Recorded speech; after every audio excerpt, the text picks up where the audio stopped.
E aí, rapaziadinha, ó, uma dica bem bacana pra vocês aí, tá? Se você tá escutando esse barulhinho aqui, ó,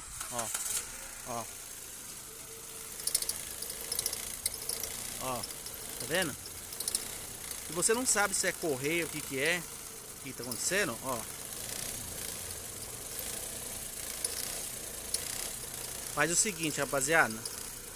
Vem aqui, ó. Pega a água, tá vendo? Pode pegar a água. Rapaziada, aí você pega a água aqui, ó, tá? Joga em cima da correia ali, ó, tá? Ela vai fazer um barulhinho, mas depois vai parar, quer ver, ó? Ó. Acelera. Tá vendo? Parou o barulho, tá? Com a água você consegue identificar se o barulho é na correia ou rolamento, alguma coisa, ó. Parou, tá vendo? Então era só sujeira na correia mesmo. Gostou? Segue a gente aí. Agora pode jogar fora a água aí, ó. Falou, rapaziada.